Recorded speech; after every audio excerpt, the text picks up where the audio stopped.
What's the best diet for fat loss? Stay tuned and we're going to talk about that in the rest of this video.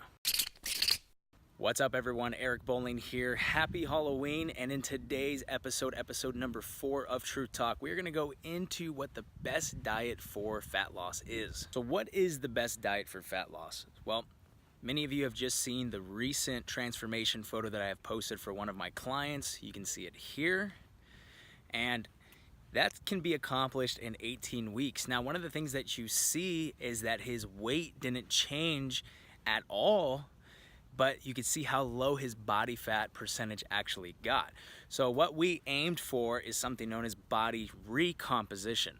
Body recomp is when you almost equally put on as much muscle as the amount of fat that you lose. So if you lose 16 pounds of fat, you're looking to put on anywhere from 12 to 16 pounds of lean tissue.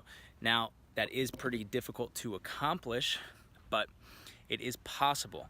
So what I prefer for people is to do something that is more sustainable long term. I really like keto.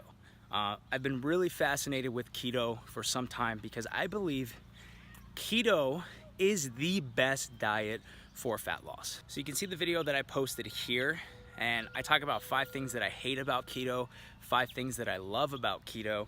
But in terms of not being a diet, in terms of doing something that is very fun, enjoyable, something that keeps you satiated so you're not feeling hungry, and something that can sometimes almost feel like you're cheating on your quote-unquote diet every day, I think I have to give it to keto.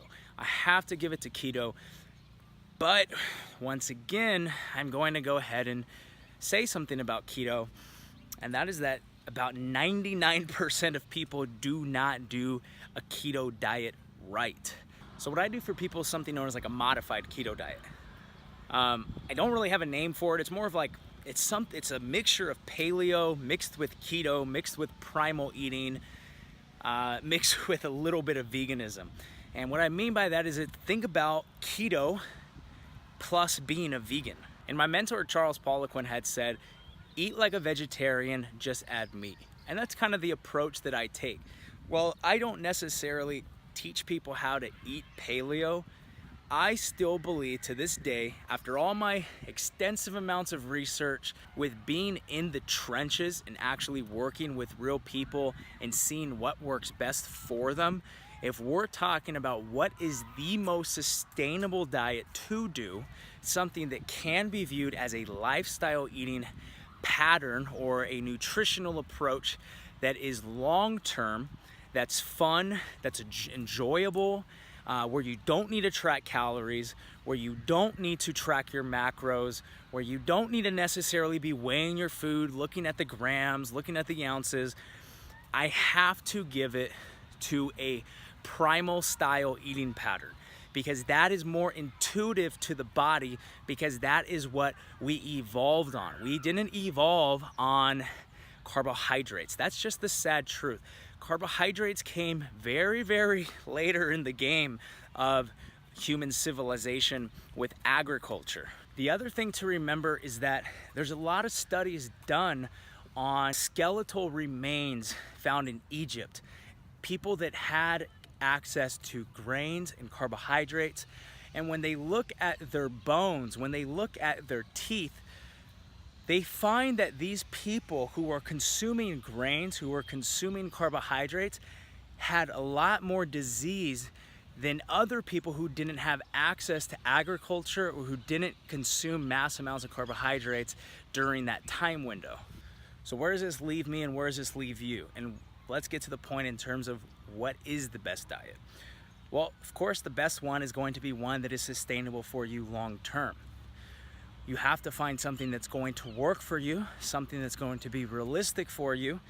And to be honest, working with the general population, I can definitely tell you that tracking macros and doing something like If It Fits Your Macros or flexible dieting, doing something where you have to track calories, doing something where you always have to be weighing out your foods, I can tell you right now that is more of a diet than doing something that's based on intuitive eating. When I tell people when they go on keto that you can only that you can get away with eating 3 meals a day and still get results, their mind just blows up.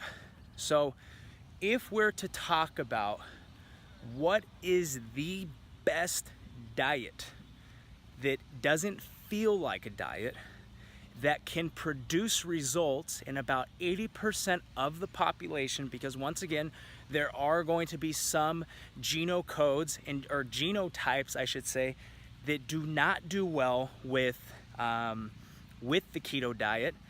Also, if you have like histamine related diseases, if you have things like Lyme disease, whatever it is, some people with those type of things, they don't do well on the keto diet. I know some people who have lupus don't do well on the keto diet.